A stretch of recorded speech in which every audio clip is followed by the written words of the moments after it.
Hey everyone, and welcome back to Story Deep Dive. This is Rachel and Dana, and we are wrapping up our discussion of Dead Until Dark by Charlaine Harris. So we've talked plot, we've talked character, and we have talked book covers and steamy romance. So let's go ahead and dive right in with, you guys know it, I know it, my agenda says it, we always do what the agenda says. Dana, what you got going on over there? I'm going to put on Rachel's agenda. Don't talk about the agenda. Don't talk about the agenda. Honestly, I need to make a note to myself of like, don't talk about the agenda. Be seamless. Have a segue. But I'm like, I gotta get all the things. Then you'll look like this. Segue. Check. Okay, let's do a segue. Now the agenda says it's time for a segue. Let's do it, shall we? Time. This is why we can't record in the afternoons, because it's done. All the brain is gone. There's nothing left. No, I think that's what keeps it honest. It keeps the juices flowing. Like by the time we get to the second recording of the day, our brains are totally fried, but it's okay. And I just always take it as a sign that you're not lying. Because when you're that tired, listen, everything that's on the tip of your tongue is gonna flow. Is the truth. It's just gonna be what it is. Let's see. Over here, yeah, listen, I'm not even gonna try to fake the funk and try to remember when you guys are going to hear this, because we record these out of order. So if I said the same thing last time, charge it to my head, not my heart. We had a great workshop this past weekend from our recording. Okay, y'all. Listen, who knows what order you're going to hear this, but the point is, as of today, I'm excited because I believe this workshop is like one of those types of workshops that I could keep doing. You know, like you sort of have a thing. Like you could just, I have others, but this is one that I feel like, oh my goodness, that is like, that I would want to keep drilling. And even my students was like, you could do this every quarter, and I would listen every time. Nice. Because we talked about, I call it the love equation, but we talk about the 7 steps of building characters that mesh well as a romantic couple. And whether it's their emotional balance, the growth of the characters, and also how well they have this push and pull between each other. And as I was preparing for it, I had the normal steps that I don't know, I always like 7, but I had the normal steps. And then my bonus that I created, there was this like element, and what I'm calling it is an invisible tether. And what I'm talking about is like those little things that when we're reading, we see it and they don't get it yet. And if you are starting to create your characters and you don't have any of that, now we have a word to associate with it when you're looking for it. And we even talked about that like afterwards in our like in the community, having just a discussion, and one of the students, she was saying, I just am so glad you put a word to it. And that just made me think about how I bark about, you know, I will forget a definition. I will forget an element. Okay. But I will tell you if something is missing. But it just made me appreciate of like you pull and you can feel that something is missing. But the moment that you have a name for it, even if it's just your own name or your own definition of it, it gives you something to look for to ensure that everything is balanced. And so we just had I think this morning we talked about 15 to 20 minutes just on invisible tethers of like what kind. Well, it can be emotional. It can be a past event. It can be something where their sort of quirks and habits sort of are same or similar, in where it feels like this sort of camaraderie or this sense of pulling them together. And how when your readers are seeing them even before the characters know that they are there, we start rooting for them because we see it. And so it was just really a great time was had by all until it was time to do the after stuff. Listen, exporting stuff, rendering stuff, and you're like, ah. Yes, but you know what? But it was all, listen, it was all good to the hood. So we had a great time. The workshop was great. Ran amazingly on time. Was not working on my PowerPoint presentation up to 5 minutes before the start time. Listen. Come on. Ahead of schedule, let's go. Listen, look, as Rihanna said, a round of applause, okay? So I was feeling it. I was like feeling it. So it was good. And I was like, you know what? I think I'm looking forward to giving the talk again. I'm looking forward to even maybe pitching it to some conferences or something. Who knows? I say that, and then I have to talk to people and in front of people, and then I'll say I'm good. Never mind. When we get to the, you've got the email address and the subject line, and you're like, nah, and you just let that thing go to drafts. That means I gotta go and talk to people. But I am for real. I am for real because I think it's just the more I do it and have to formalize it into words to be able to teach it, it just drills in how important characters are and the things that we can do now to build them and to ensure that they're solid. And it just makes all the other elements of writing them so much easier. And so that's what we got going on over here. What about you? What you got going on over there before I check off small talk for Rachel? Check. Dana, check. Rachel, check. It's gonna be the running gag every time I have to intro the podcast. It's gonna be like, hello everyone, the agenda says that I need to say the name of the podcast, which is Story Deep Dive. This week we are talking about God help me. Okay, before we talk about me and my issues, I want to say one of the things I love about narrowing down and identifying this thing called the invisible tether is I think that it gets at something that it feels like, I think can feel really elusive when you're creating a couple, because I think that the part of that tether is what helps create that chemistry, right? Like that is a part of creating the chemistry between the characters. And I think that chemistry between lovers is one of those things that can be really hard to quantify or nail down, but you know it when it's there, and you know when it feels off, right? So you're kind of peeling back the layers that help you create chemistry between characters, which can be a really hard thing to nail down and know if you've got the chemistry and know if you've got it firing and know what tools you have to actually create it, especially if you're newer to the romance game, you know? Yes, because I think especially if you're newer, you rely on steam. And my thing is, I have just as many sweet romance writers as I have steamy. And I have writers that are doing cozy, so they're doing slow burn, and they don't get the distraction of sex, right? And so they have to have the other parts. The other thing about that, which I was so not shocked, but I probably found that this was the moment that caused me to really probe and sort of put it into words. Was reading dark romance. Dark romance does this well, even though a lot of it can be external things that turn into internal things, but they do it in such a way because it's usually this big grand thing, you know, but it's easy to pinpoint because it usually is a big thing that isn't revealed until later in the story, almost like a twist.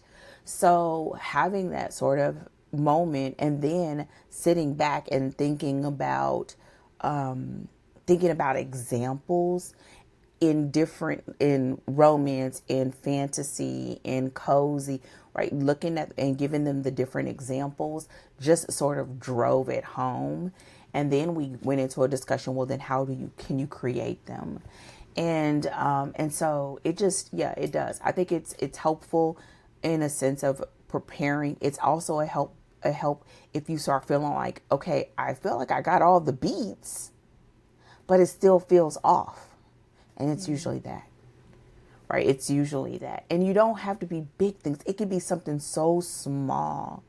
It can be small things, but that we see. And we just had to talk about that. But I think it's going to be interesting. I'm always really fascinated to see, especially people who are in our mentorship program that go to these and then they given a writing sample afterwards. And then we start talking about it, or I'm looking at their outlines and we talk about it. It just, yeah, I had a couple of people, do I need to go back? No, move forward. We're not going back. We're going to move forward. You're going to learn a lesson. You're going to pull it forward. But it's so helpful. And I think, again, this is one of those things that we talked about in the last podcast and things we never got over. Yeah. Is the whole thing about the benefit of having something that's formulaic. But this is the element that isn't. This is humanity. We just have it naturally as humans. And we are fiction recreating, real life. And it's those things that we naturally have that we are aiming to bring to the page, right? So yeah, definitely. Mm-hmm. Awesome. That's so good. Also, I want to say that this is, for anybody writing a romantic subplot, this applies to you as well, right? Because again, even if it's a subplot, even if it's just, I'm thinking about Mistborn, which is not romance forward, but does have a romantic subplot. And it's a good one and it contributes to the whole story. I'm sure one of these, podcast runs, we're going to do Mistborn for sure. But you do have, right, that tether and you do have that chemistry. So I don't want anyone listening to think that, oh, I'm not a romance writer, right? It's the rules. And this is what we talked about with the things we never got over. Nope, it applies to you. It applies to you. It applies to your romantic subplot just as much as if as if you were writing a romance, and use those rules to make your subplot really, really work in your story and really deliver on that effectively. Yeah, but I'm going to give you one more. It's for anybody writing a story because you have relationships, right? Because relationships have the same thing. I mean, if you have partners, just think about it, Mistborn, they had invisible tethers everywhere. That's why they were friends. That's why they would come anytime he asked. So if you have things like that, it makes it so that people are connected by something greater than the obvious. And sometimes it's history. Sometimes it was a moment in time. Sometimes it's on the surface. It's all because we have a familial relationship, but then it's usually something else, like a moment or something when that person has my back. And that's why sometimes it can be a situation. It can also be a characteristic. It can be multiple things. The more that you have, the more that you are showing us through those elements, that relationship and that closeness, or even the division versus telling us. So even though I am talking about it in a sense of a romantic relationship, this applies to any relationship. It's just that's what's important to those students. And the final thing I'll say about this is the fact that this is one of the reasons why I've absolutely loved writing on Substack. Because a lot of times people say, "What? I'm not writing romance." But a lot of the core things that you do to build characters, point blank, period. It doesn't matter about, now you may need to add things because you're doing fantasy or add things, but a lot of the brass tacks, the foundational, the things that actually make those relationships work and evolve or fall apart or worth putting back together are based upon the same things, and it doesn't have to be romance. Now, if you have this and it is a romance, come on, Chandelier, because let me tell you, listen, because leverage that stuff into some sparks, listen, okay? Baby, set it on fire. Okay, so it just makes it so that it goes all the way to their core, and then it flows all the way into the overflow to the surface. And it makes writing those moments so much easier because you know. And when they fall apart and you get to those all is lost, oh, that's why it hurts so bad. Because of that. So yes, definitely. So yeah, if you're writing another genre, you are not off the hook. And if y'all say invisible tether, y'all better say your girl Dana and go ahead and give me an invite. Go ahead and give me an invite. And then she'll say, but she don't want to talk to people. Mind your business. Just yeah, no. Give me the invite, and then I will reserve the right to say no. But it's a surprise for you whether I say yes or no. So I'm going to say yes, y'all. I'm going to talk a good game. I'll be there, okay? Well, go ahead, Rachel. Oh, hot mess. I don't know if I have anything quite so saucy as the invisible tether. However, I will say something that's been really interesting. So I'm working with a historical fiction client, and it's been really, really cool because, you know, so my client is working on a historical fiction project, and so we went and we read some historical fictions, and he was like, my thing is historical fiction, but these books are not doing it. And y'all, I'm gonna tell you, the stuff we read was like real boring. Okay, we tried. Okay, we made the effort, but one of the things that I see a lot with historical fiction is a difficulty with your sort of plot to explanation ratio, where it gets a little dicey because, and it's essentially, and this is why, you know, I was talking to my client and I was sort of able to convince him to read some fantasy novels, because I was like, I think what you're looking for is a book like this, except instead of explaining a different world, quote unquote different world, instead of explaining words, explaining magic, you are catching up your reader on, you know, the historical context that they're in. So we read some historical fiction, and, you know, they were like, ugh, this is really boring. And it was boring. But then we got to reading the fantasy, and it was like, it was really starting to connect, and it was really starting to click. And he was seeing, like, this is the kind of plot that I want to execute. This is the kind of story, like, this is still at its heart an action adventure story. And so, you know, it's been this kind of opportunity to really test out and let the rubber meet the road on what I've been telling. This is the thing that I've been telling prospectives and telling my existing clients of. The same rules for fantasy apply to historical fiction. So if you want to write an engaging historical fiction novel that is, but that still feels like fiction, that attracts fiction readers, because historical fiction has a super small subset of readers who want like very, very specific historical fiction, but there's a whole swath of readers that will gladly read an action adventure story, and if it happens to take place in a historical time period, they will be delighted to learn along the way. But you have to, again, it's just like fantasy, you have to measure that information and treat it like unveiling a new world to them in a way that's interesting and plot relevant. So we're really getting to tease that out right now as we've been reading fantasy novels and kind of charting the plot of these different books we've been reading. So we're using Mistborn. We're reading The Will of the Many by James Islington, I'm not sure, but it's released from a couple of years ago. It's sort of this like Roman Empire meets fantasy meets like academy story. It's really, really interesting. But we're just having such a great time because we're seeing these well executed plots, and it's really inspiring my client to like get that feel for how you execute your plot and communicate information that the reader needs about the context in order to understand it in a way that they remember the information, and perhaps more importantly, they care about the information that they're getting. And so it's been just been a really neat opportunity to really expand and look at fantasy through kind of a new lens and translate it in a new way and watch it really kind of work for my historical fiction client. So that's what we're working on right now, and we're having a good time.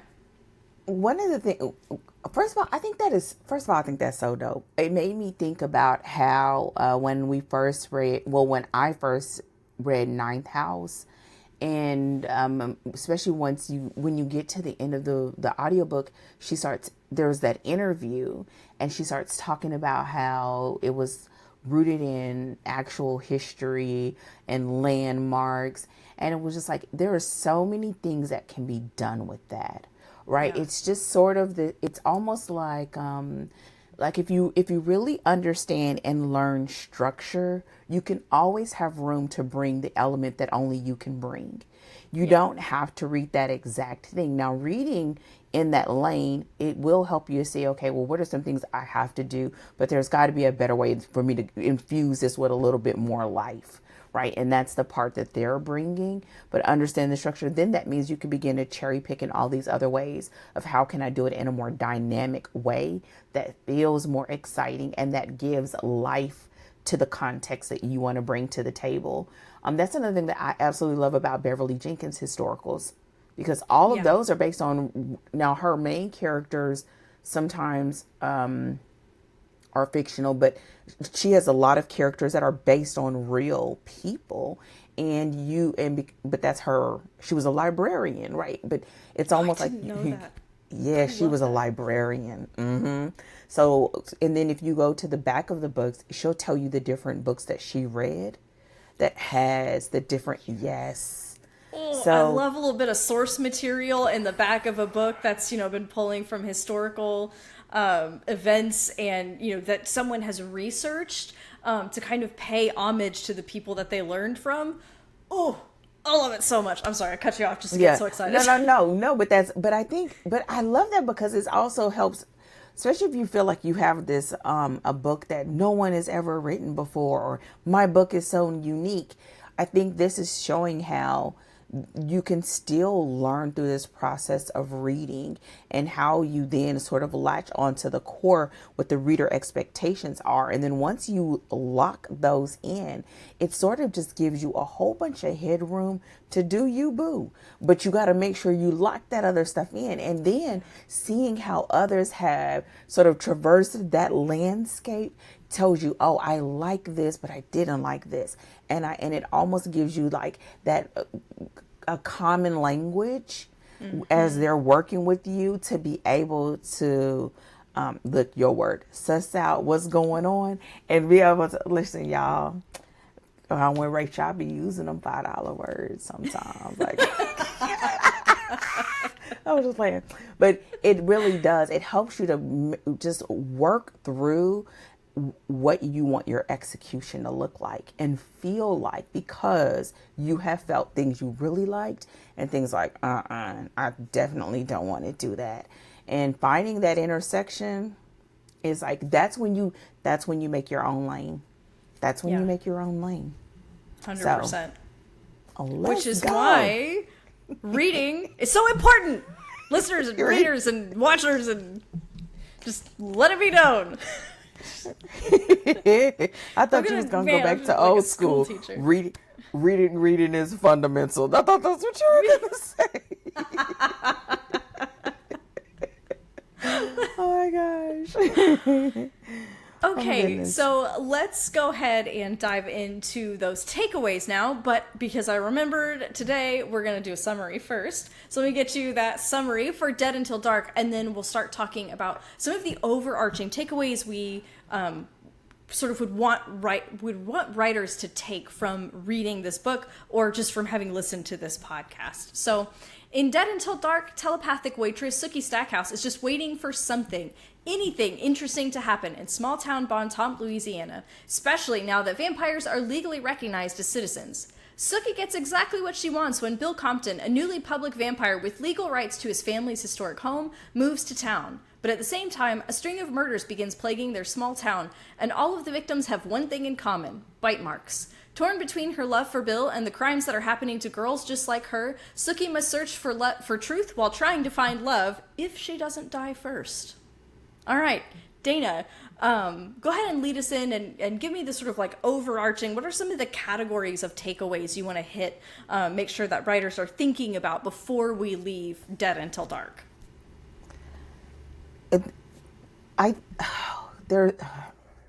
This is when the fact that even though we've done 4 episodes seems like not nearly enough. And at the same time, we could do a deep dive, but a lot of it is really going to be dependent upon you and how you read it and just repeat reading. But some of the things that rise to the surface is the dual genre, or the fusion of both romance and mystery or crime. This story does it. Look, it does a great job, and it gets better every time you read it. And I know we're going to talk about that. The progression with that fusion. So that's the first, but with that fusion is the fact that she gives equal treatment to both of those individual genres, and you gotta love it. You gotta love it. Another thing that, even though we don't give it a whole lot of treatment because we did not want to do any spoilers, the fact that, listen, I did not know who the antagonist was. She hid this well. Now, like I said in the other episode, bodies was dropping left and right.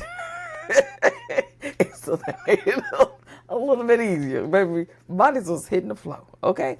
But, and so the fact that she did such a great job of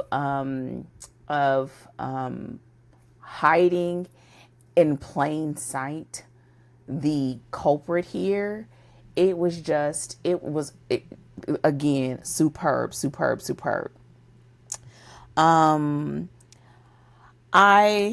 I know, because I want to leave some for you. I think the other thing, because we did just talk about this, I think also the dynamics between the push and pull between Bill and Sookie. Their push and pull, and I hope yes, please write them down. The push and pull between Bill and Sookie, it was so good, because it's the difference between what you want and what you need. And also Sookie sort of having to wade through that. And every time she turns around, it's a life or death thing. And what was so good about this story is it was a life or death thing for Bill too, even though he was a vampire. Yes. And the stakes were there for both of them, even though this really was a story that's through Sookie's POV and from her perspective. But having those stakes so that both of them had the life or death stakes, and both of them were in this together, and at the same time there was really high stakes from the beginning, which she just did superbly. I just love it. So the push and pull, and I think I had one more. I'm looking at my notes, y'all. I feel like, the other thing that I love about this story that I think is a huge takeaway is she goes there.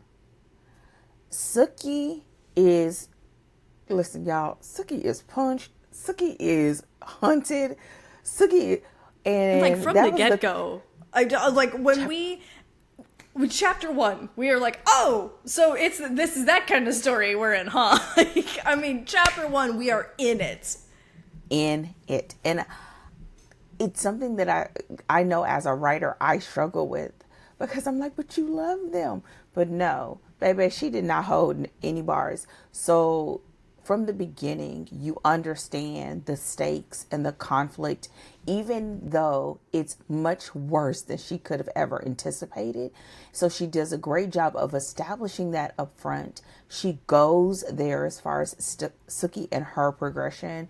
And baby, she does not let up into the very last word. And I think that is such an amazing thing to accomplish, even though the overall feel of this feels very cozy. It is bodies, it is steam, and it is ongoing until the last word. And so, yeah, those are mine. Yeah. So I want to really highlight something with the, sorry, I don't know if I might have picked up the audio of the dehumidifier beeping in the far distance. When we talk about going there, the thing with that is that you when you're doing a story, I was actually just having a conversation with a friend of mine who she's working on her first novel right now, and she's sort of wrestling with her plots and trying to figure out pacing, And the thing is no, wherever you start, it has to escalate, right? You have to, wherever we're starting, we got to go up from there. So the fact that Charlaine Harris starts with Sookie almost dying within the first like 20 pages of the book, this means that she, like, so if you're, if you're going to start like that in your story, you got to have somewhere to go that's bigger than that, right? You have to map a trajectory that says this thing is going to get even worse than almost dying at the beginning of the book, right? And that's something that's easy, I think, to miss, where a couple of things can happen. Either you start strong and then you don't ever like reach back to, to that level of conflict, or your conflict plateaus rather than escalates. And so you're when you're looking at this book and seeing where it starts, take note of how it starts and then how the stakes continue to escalate when Sookie has already been faced with death once, right? And how Charlaine Harris actually makes that, like how she manages to actually escalate on those stakes. And then just on the flip side as well, we see the same thing of the life and death risk for Bill, which I think is a huge, like, it's such a great detail that she added to the story, because it, rather than having this sort of overpowered creature that we never worry about, that everything comes easy for them and they're just kind of, if Bill shows up, he's gonna win, and then it feels so easy, right, as long as Bill is there. But you have these built-in limitations and mechanisms that also are going to hinder Bill. So he's hindered by vampires who outrank him by age, which means they're stronger than him. And again, there's no getting around that, because age is one of those things that you can't hack that, right? As well as the fact that vampire blood, so they're weak to the typical vampire thing, so silver and getting staked through the heart, or getting their head chopped off as well, I think is another one.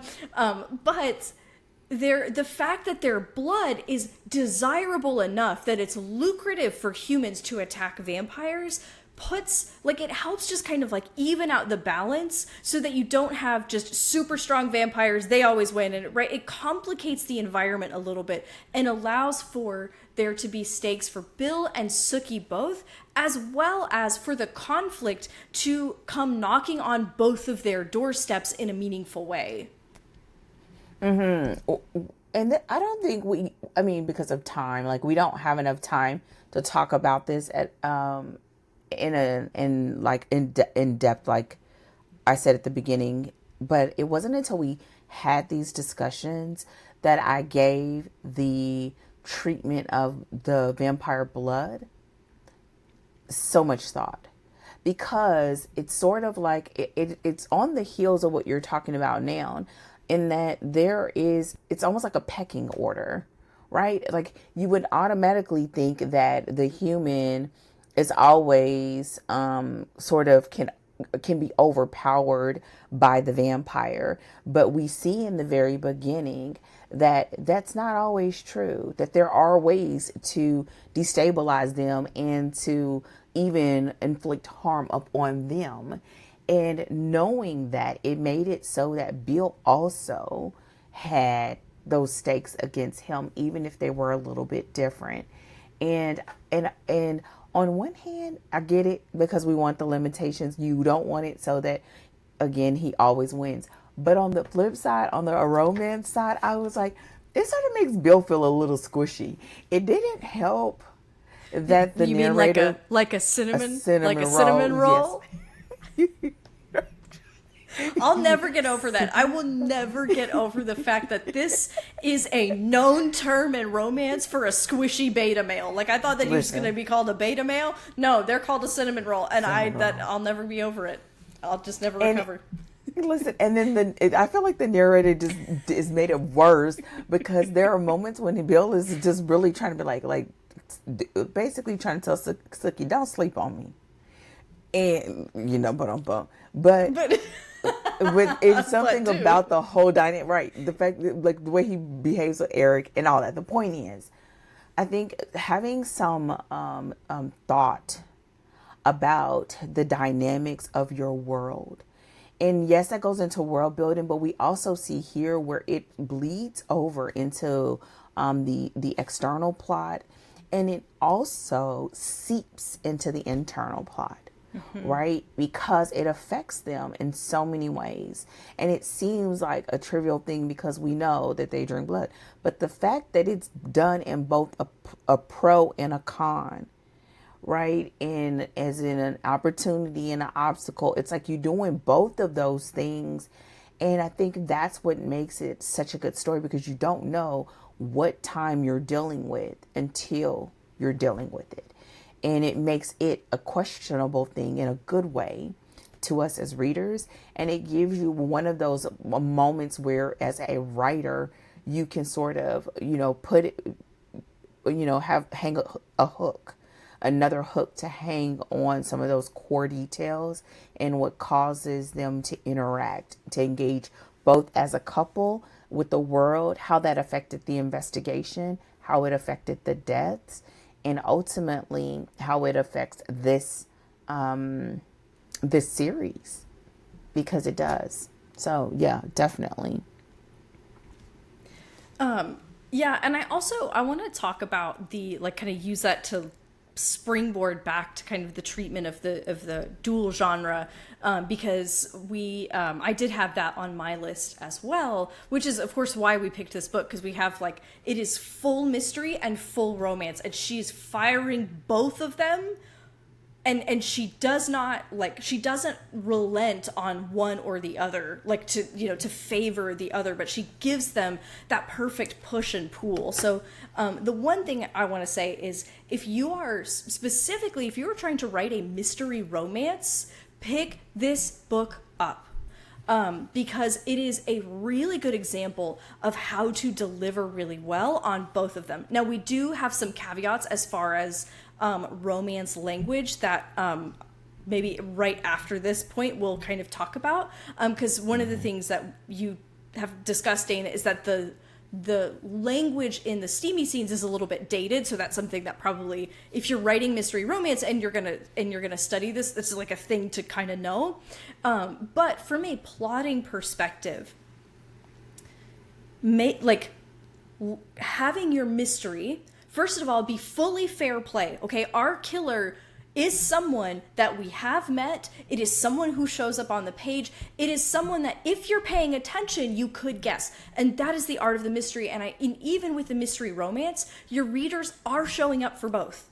They want the mystery, they want the kind of the puzzle and the, like, surprise of who done it. And they also want the romance. They want the relationship. And if you're in, I've seen many of the mystery romances are also steamy.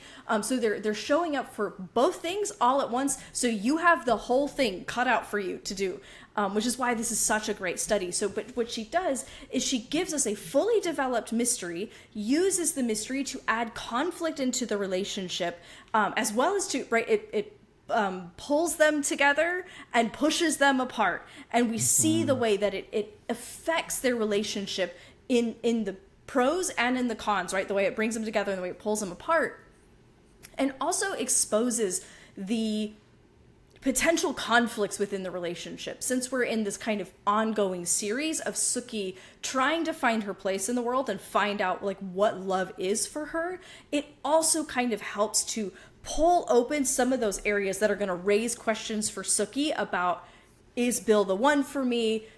Am I here for the vampires in the long term, or what are, she's kind of working on that question. So it gives rise to those questions as well. But all of it is fully developed, and they're working absolutely hand in hand. So I just want to make sure that I highlight that as one of my points. My crime writers, read this book, and my mystery romance writers, don't sleep on this book either.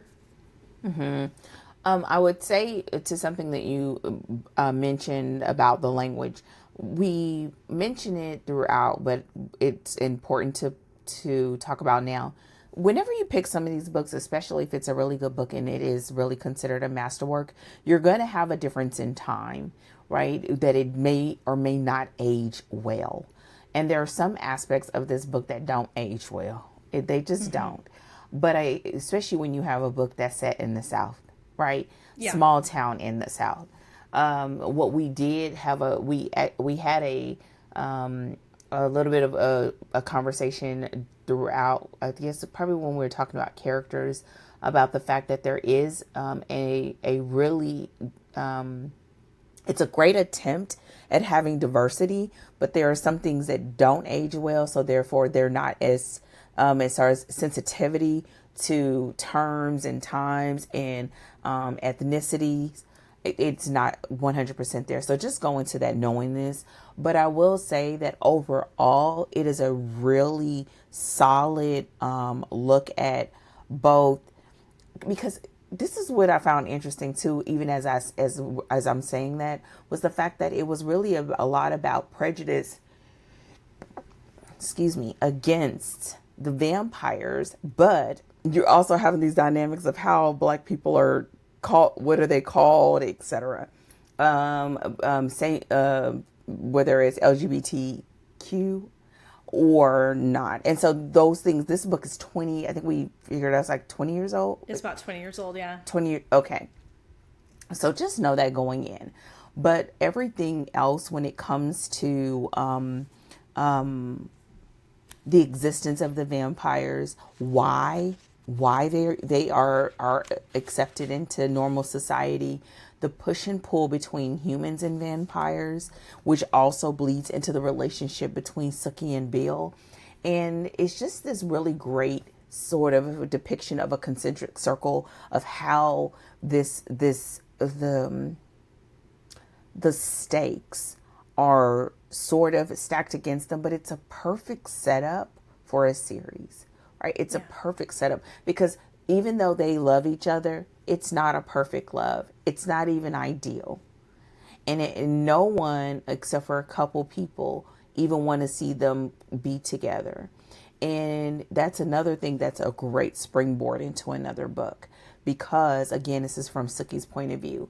So if you were looking at this, I would just be really aware of how you want your story to end. And if you are looking to build a series that is based on the same protagonist or not, because that would change a lot about how the book sort of rounded out towards the end. But it still was a great showing of both and the strength of both, and why the way that she paired it was great. And I told Rachel I would say this on the recorded line. So this is the book, one of our first books that we read together as a romance. And so she sends me a message in the middle of the night or late of this book is so steamy. And I'm like, what book are you reading? What page are you on? Because she made fun of me. The sass was real. It was 100%. And then when I went back and read it this time, I was like, this is steamy. And on top of that, a lot of it could even be pegged as a fetish, right? Fetish or kink, which would be another level of steaminess. That's even beyond regular steamy when you have a fetish or kink romance. And it could be because of the use of blood and vampires, right? And so it is something that if you read this, it does have steaminess. But what helps is that because of the time, it's explicit, but it's not explicit, right? It's on the page, but it's not super explicit like you would get today. So it does make it an fairly easy, straightforward read to read when it comes to that as well. Because you will find, I think, that romantic mysteries, if let's just call it that, now probably have more explicit language in describing it, but probably have fewer sex scenes than this book has. And they are usually a little bit more slow burn.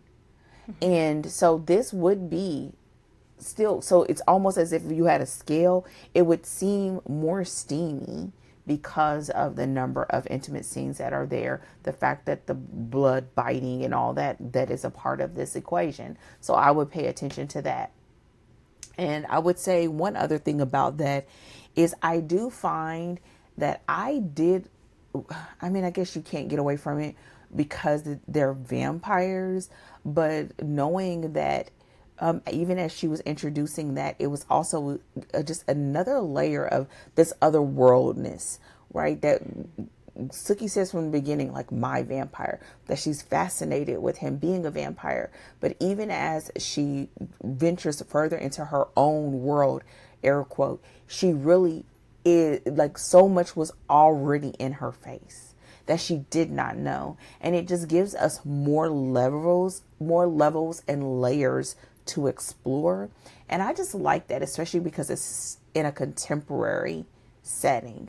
So that makes it really good, especially if you're doing paranormal romance, you're doing a romantic fantasy, and you want to have an element of a contemporary setting, but you want to have that suspension of belief. So wrapping everything, like we just said, like, what causes them to be this way? How are they accepted by mainstream society? What are the reasonings given for their existence being this way? What are the pros? What are the cons, that come with that? How does that romantic couple test the boundaries of those things? Because we see all of that at play here. And then it bleeds into the other thing that I brought up, which is, like, Sookie is no damsel in distress. First of all, Sookie thinks she is a full-grown man and I love something. it so much. She just goes charging headlong, and for whatever reason, you never, like, you're like, oh, honey, but you never blame her. Like, you never feel like she's... I never feel like I'm, like, annoyed at her. I'm just like, go on, get him, Sookie. Like, you just show him. You just teach him those Southern manners. Come on. You would. Listen, Sookie needs to go have several seats. Listen, she needs to have several seats because, baby, she tried. Listen, I was like, honey, sweetie, sugar pie, how you supposed to save a vampire? Just tell me. That's okay. I'll listen. That's all right. I'll wait.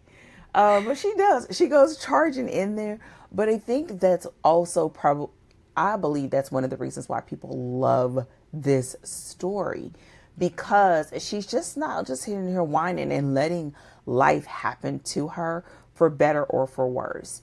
And it also is what ends up having her, in this amateur sleuth capacity, is the fact that she cares about people, and her caring is through her willingness to throw them bows. Listen, Sookie said, I'm about that life. Heck yeah. Well, and it's like, it really does, I think that, especially if you want to sustain a series, your protagonist, if you want to sustain a series with the same protagonist, right?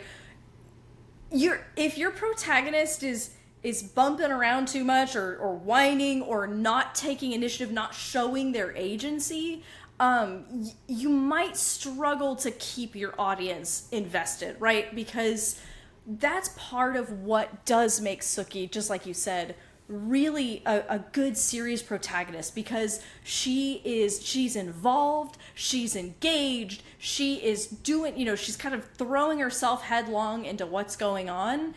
And we need that a little bit, because she's got like 10 books to go of stuff that she's gonna do, and if she just sits around waiting for stuff to happen to her, we're gonna have some. And the thing is that trouble comes to her, but rather than running away from it, she faces it, and that's what we need, because we need that fuel to keep a story going. And that one of the notes that I made about, like, who should be looking at this book, I'm also adding anybody who's writing a series, but in particular writing like a serial style series. So I'm thinking like my crime writers who have a protagonist who, you don't know how many books you're going to write, but they're going to solve some crimes, and you're going to keep utilizing that protagonist to solve different kinds of crimes. And this is a really great book to look at for that, because you want to answer questions like, what gets your protagonist on this trajectory? Like, what kind of kicks the events into motion that the protagonist is in this situation, right? Where they start getting into solving these types of crimes, or getting involved as, a private detective or whatever. It's kind of It's their origin story, but we see it played out with conflict to kind of springboard them into the series and setting up the kinds of adventures they're going to have, and establishing even a little bit of a recurring cast, right? We have that with some of the secondary characters with Sookie, but mostly, right, we have it with our love interests, because this is going to be a major part of the series, where we meet Bill, Sam, and Eric specifically as kind of our contenders within the first book, and that's going to keep playing out over the series. But that's really something you want to think about if you're going to write a serial style protagonist, using that first book first off to get everybody interested, to tell them what kind of ride we're going to be in for, and to set up kind of the remainder of the series for how did they get involved in the first place, how do we kick off the series, while leaving it, right, self-contained in case someone shows up in your serial, in whatever, book 4 or 5. That's absolutely true. And I even as you were talking about this, I was thinking about if you were someone that wanted to have this sort of dynamic, it would be so important for you to look at 1 or 2 or 3 books and sort of kind of lay out like a prototype of what you want that to look like. And you may have an understanding of where you want to take that external plot and how you want to see your character evolve, but understanding how the types of characters that make up the general structure of this story, having more than one love interest that could be viable, even though we're really clear that she's with Bill at this point. But it's like, hey, you never know, right? But also the fact that in this case, even though we're in a small town and we find the effects of culture and small town culture and Southern culture, to be the greatest representation of community, but you do have side characters. I would say not as many as some that could maybe be sort of adjacent to this sort of story, but I think it's because she had to set up a lot, right, of how these vampires came to be. How do the vampires feel about it? How do humans feel about it?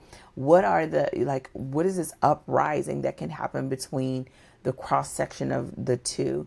The difference even between Banter and them going into a major city, like the difference in the vibe there. And so because she had to sort of establish that, that you can tell that there is more beneath the surface that we even realize, it means that this first book is really just about planting us and really getting to know Sookie.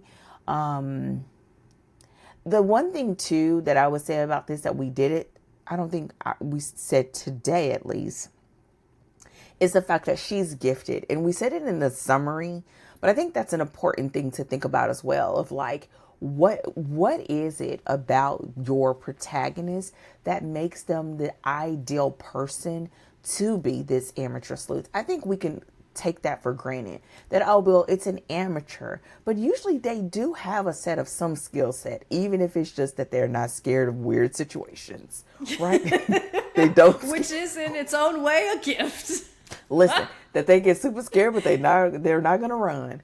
But that they're like, what makes them an ideal person for this role, and why them and why now, and what is going to keep us on the journey as they progress from book to book.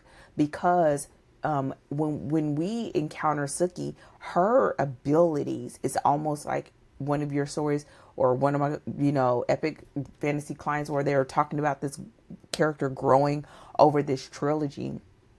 What is she learning about her skills? What is she learning about her abilities? What is it that Bill sees in her that she doesn't see in herself because she doesn't know enough about it? All he knows is she's different.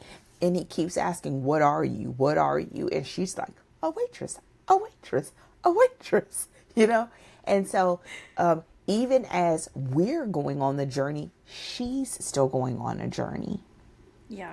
Which and gives I think that room, right, in the series, room to grow and keep it interesting and keep us engaged as she, gets that first taste of her gift and how it works and how she might actually be able to use it in a meaningful way, but also like to encourage her to explore that gift, right, and to lean into it to start really teasing it out. So over the next books, we see her get better at using it and come to understand it more. So it gives us like a little bit of that like room for that growth arc, even though this is a serial where we don't know how many books we're going to have yet. We're just going to keep writing them until we're done writing them, you know? I think us growing with Sookie, and y'all, I'm sounding like a frog, but it's okay.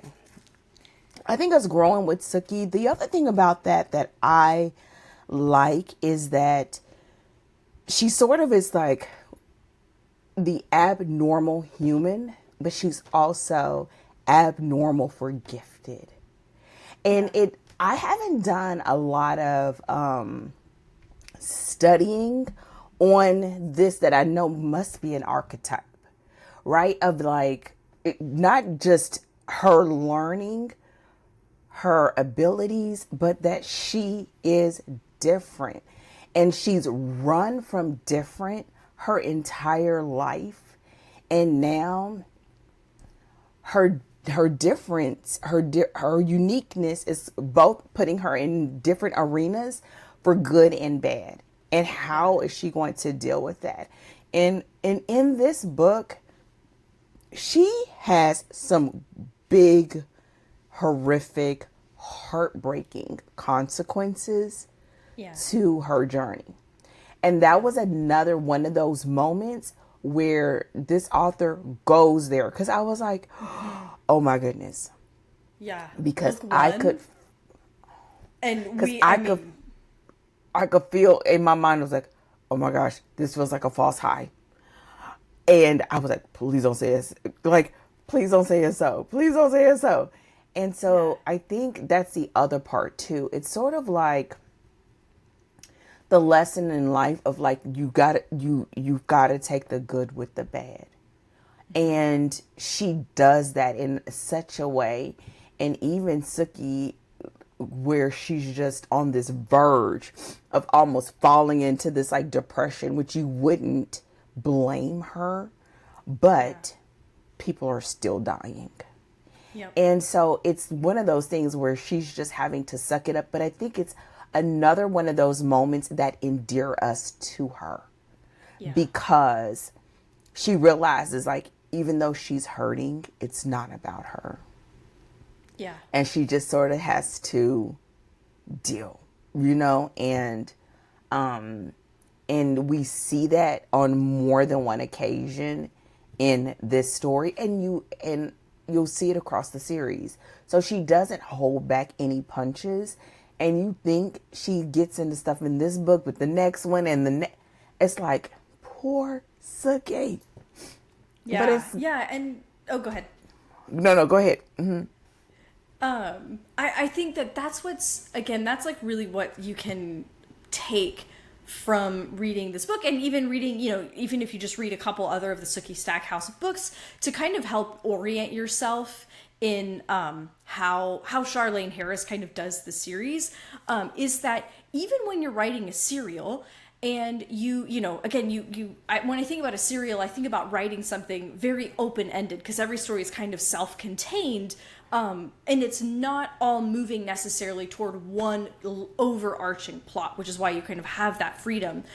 But writing in a serial doesn't mean that you can't make each book count. It doesn't mean that you can't honestly make drastic changes to your protagonist's life and experience inside of the serial, right? So what it means is that if you're writing a serial, you have an evolving world that you can play with, and it means that every book can still have a meaningful impact to the entire series, even if you don't know when or where it ends exactly, right? And that's really one of the ways that you're able to surprise your reader, to keep new readers. If a new reader picks this up and they're like, what? Now they're like, they're going to go back, they're going to read the other books, but also the readers who are reading your series, who are, kind of like longtime fans or followers, to keep surprising them and to keep them showing up, because the world itself is moving and it's in motion. And that's part of what makes it's what makes a book interesting. It's what makes a series interesting. And the same thing is true for a serial as well. And I just want to tack onto that what that also means, and we started to get at this a little bit in the characters episode, but what that also means is that even if you're going to do like one-off romances in your serial, you can make those count. Even if your protagonist is going to go through different romances throughout the series, you know, I think about what I think a really good example of this, actually, you'll see this in sitcoms that do this really well, because you kind of have this long running series and people will go through, you know, your protagonists, your main characters will go through all these different relationships, but eventually they come to the one that sticks. And sometimes they come to the one that sticks early in the story, and then something happens to break the lovers up, and they come back around in the end, but they still will kind of have these other romances that they add romantic interest, but they also are opportunities for the protagonist to grow in such a way that they're able to finally like come back to that love, or to, you know, arrive at that love in the end, and they've grown into the person who is you know, just ready for that relationship or whatever. And so the point there being that even if you have one-off romances in a serial, you can really make them matter for something more than just something you tacked on. And that's the thing, right, that I think you will do yourself a disservice if you only tack it on. Even if the romance only lasts that one book, I think you can do more to make that romance matter, and it's going to elevate the book as well. It's going to actually serve the whole in a more meaningful way than just being sort of like a one book fling, in at least in my opinion and in my experience of serial novels. I would say to that, just as a word of caution though, if you are aiming to market it as a romance in any shape, form, or fashion, just make sure that you understand the reader expectations, right? You want to make sure that there is, even though, well, not right now, but I remember at the end of last year, there was this trend of like books with cheating, which is so almost unheard of, but in romance. So I would just say, make sure you understand reader expectations and handle it in a way that, number one, it does not paint your main character in a light that you do not intend, whatever that is, right? Just make sure. Yeah. And then also do it in such a way that it contributes to the storytelling. It's not just like gratuitous. And I think that's one of those things that you can grow in as a writer, but at the same time, you just want to be very sensitive to that, because if you're not, you can really you can run off readers. You can run off romance readers. And this book, it was equal. So if you run them off, it's like they don't want to read anymore because of that. But I think she did it great here, but it would be easy to mess that up. Yeah, and that's like when we were having our characters discussion, and even now, that's why I was like I was trying to, you're trying to strike that balance of here's how you can do this well, but if you're going to try this, you really have to be intentional, because it's easy to get wrong, especially if you're writing, if you're brand new and you're writing something and this is your first novel, like this, it's one of those things that's really easy to get wrong and to come across wrong, and like you said, to run off your readers. So, when I'm thinking about a serial and you're having one-off romances in the story, I'm thinking more about your mystery serial that maybe has romances as a part of it. But you're right, if you're marketing as a romance, and again, this is what's so important, and I feel like I talked ad nauseum about Dead Until Dark as being the first book in a serial style series in the last 2 episodes. But the reason it's so important is because it shifts the expectations for the books, right? So if this were a standalone romance, I think we would want a lot more certainty that Bill and Sookie belong together, rather than opening the door for questions about what's right for Sookie and what does she need out of life and love, which is something that we're going to explore over the course of this series. And that's why we're introducing other love interests, and it's a little teensy bit open-ended by the end, whether or not Bill is exactly the right guy, because we see some really good qualities in Sam, and Eric doesn't have necessarily what I would say good qualities, but he has great male lead qualities. He's hot and he's alpha, right? Like, I mean, let's just... Where Bill is sometimes a little bit too reserved. And he floats, what's not to love? And he sends weird looking flowers, and it's just, we love it. But what it does is it raises those questions about, like, is Bill really the guy for Sookie? But you don't want, I think you wouldn't want, at least to end with those lingering questions if you're doing a standalone romance. And that's why I think that the discussion of this as being a part of a serial, and the first book in a serial as well, is really, really important, because it does change what you're trying to achieve with that first book in some ways. Not in others, right? Because you do still need to close your loops, and you need, kind of a self-contained whole, but certain aspects of it are heavily informed by the fact that we're going to be on a 10-book journey of going on different adventures as Sookie grows and explores more generally. And I think one of the last things, and then we'll make sure if there's any final points, would be, I think she did a great job in this book sort of establishing the areas where there will be open-ended questions, right? The relationship itself wasn't open-ended, but it was open-ended as to whether this was the relationship for her, right? Yes. It wasn't open-ended, as to whether, she is using her abilities more. The open-ended part comes in. Well, what will she use them for, and what will she not? Beginning to start having the dialogues and questions around what's best for her, in a sense, the scope of others, encroaching upon someone else's thoughts, whether it's safe or not, and all of those things. And so I think she did a great job, and it makes me think that some of these things are not going to be things that you will know on the onset, and some you will. But if you once you go back and you're reading through that book and you're starting the editing process, if there are opportunities where you can be still kind of resolute in the book, but give yourself a little bit more runway, then what that allows you to do is have more ground to play with later. You don't want it to seem like you're wishy-washy. That's a technical term. But but you also don't want to pigeon yourself in.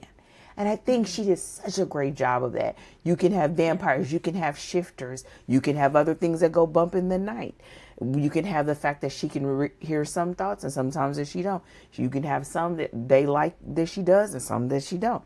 And so it's this open, like, it almost is like, what are the elements and the levels that I can pull for the next book, and what can I pull for this book, and so as a writer, I think it sort of establishes the world and the boundaries, but it's done in such a way that you still have a lot of room to explore without blowing up the promise to the reader. Yeah, absolutely. Yeah. And I think it was in Plot where we had a really nice discussion of kind of, she gave herself a nice umbrella for what the expectations for the serial will be. So she has lots of room to play, but also kind of knows the boundaries in which she is trying to play. But she kept them nice and broad so that there's clear expectations, but there's lots of room for her as well to explore lots of different kinds of adventures for Sookie, and, have that space.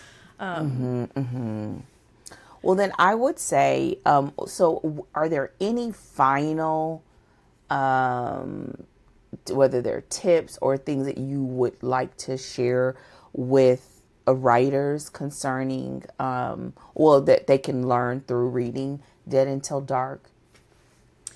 I think we pretty much hit all of them. So I'm like going through my list, and I'm seeing pretty much all of them are getting, have been checked off. So mystery writers, having an investigation, hiding your killer in plain sight, using your clues and delivering clues both while the protagonist is intentionally investigating and when the protagonist isn't investigating, so that you're delivering those clues on the sly. A great thing to look for. And again, just having playing fair with your reader, to have the killer someone we've met on the page, and someone that, like, it adds this reread value to your story when the killer was there all along and we're surprised by the reveal, but we also are like, oh, it makes sense, right? Which again is where you're planting those clues for your protagonist and for your reader, some of which they aren't picking up on, and it makes them want to go back and re-experience it so they can look for the clues that were kind of like hiding, you know, all along. And then also, if you're writing a mystery romance, or I think still writing a mystery with a romantic subplot, pacing your mystery and your romance together. So again, using the mystery to bring your lovers together and to cause conflict between them, right? So it's going to cause their paths to cross, and then major moments in the case should kind of run alongside major moments in the relationship. And so that all of those things we've talked about it with Ninth House, we've talked about it with Things We Never Got Over. We're talking about it here because it's really important that they rise and fall together, so that the pacing, again, they're not tangential, but they're mutually affecting each other and moving together at an even pace in the story. So those are my big, like, make sure just make sure if you don't take anything else away, that you have these things in your mind when you read the book. What about you, Dana? Any last remarks or takeaways you want to make sure we hit? I feel like we didn't did it like a whack-a-mole. We didn't knocked out everything. But I will say, probably one of the other things that sort of, I just want to say lightly, but I wouldn't take it lightly. This book touches on some like social issues in a way that you probably like would be a little bit surprised by. And so I think I like when books do that. When you have a book that just feels like, oh, it's a fun read, and you have other things, you see the things, whether it's prejudice, the acceptance, the fact that they're really dependent upon the changing of laws to accept this people group, even though they're vampires. And so it really kind of just becomes this creative way to just to talk about it.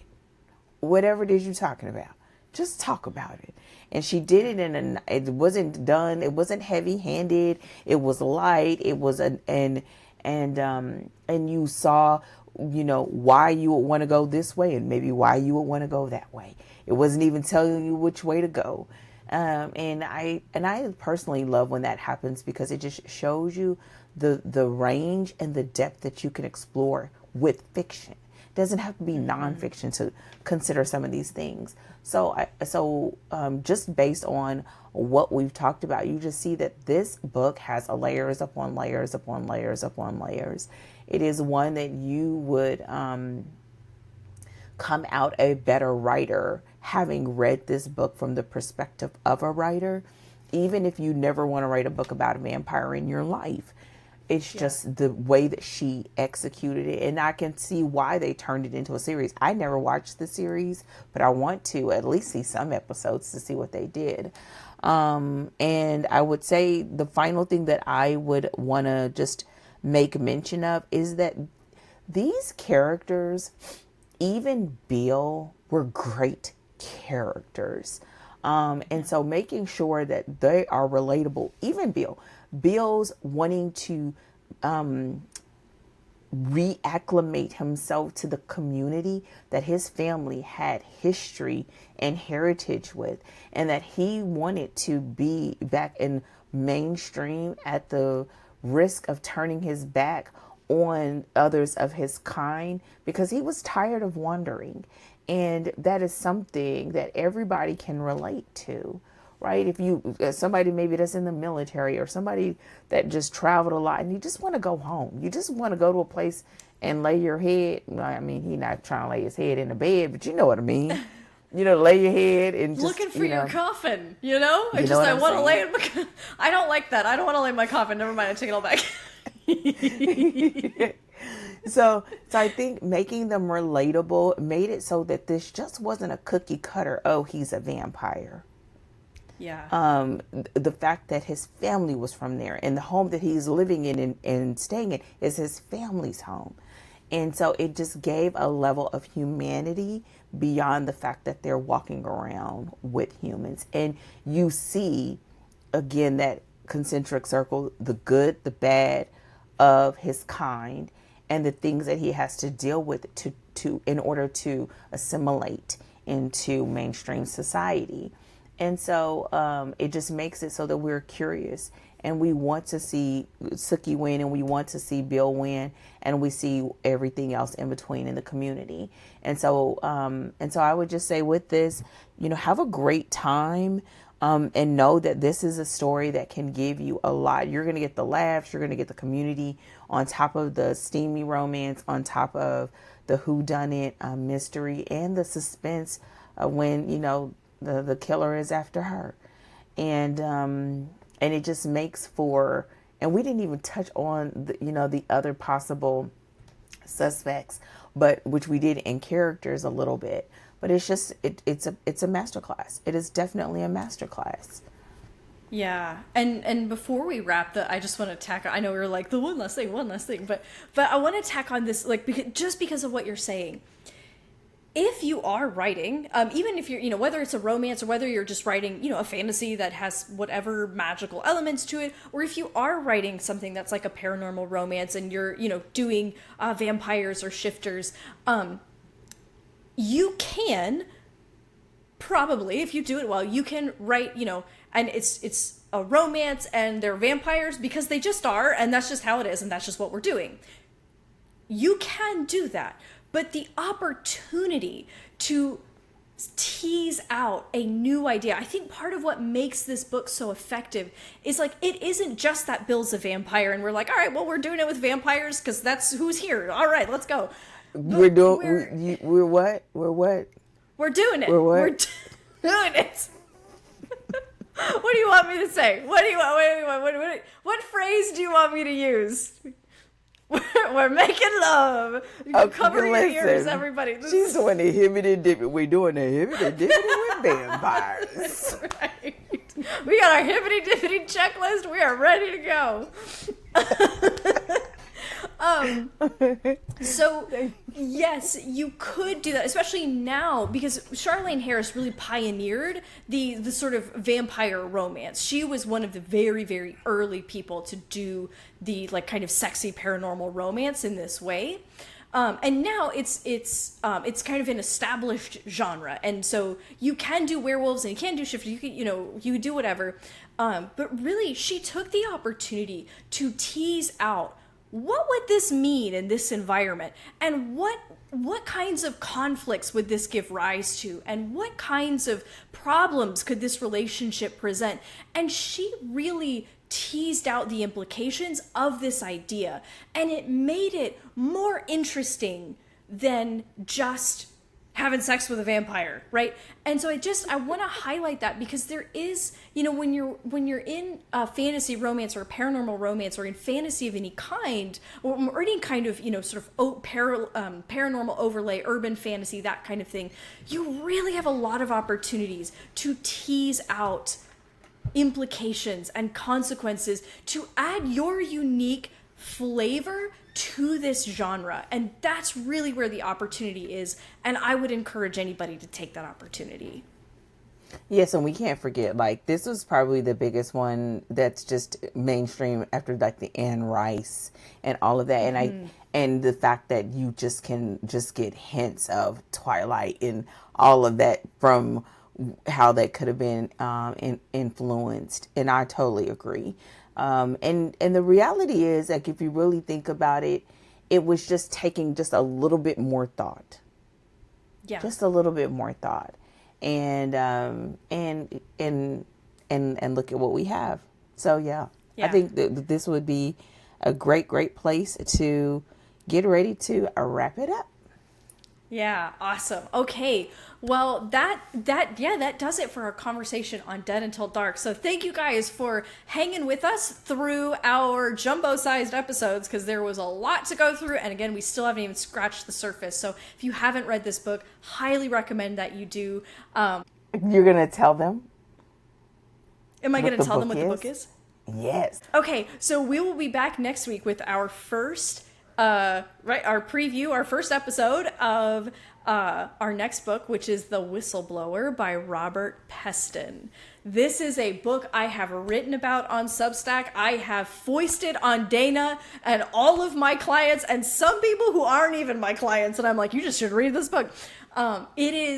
I cannot wait to get into the details about this book and really pull apart. It's a phenomenal book. So this is also your heads up so you can go pick it up and start reading, because we're going to start talking about it next week. But in the meantime, thank you so much for joining us. Don't forget to leave us a review, like, subscribe, all of the miscellaneous little buttons that they'll let you press on your preferred platform. And until we see you next time, happy writing.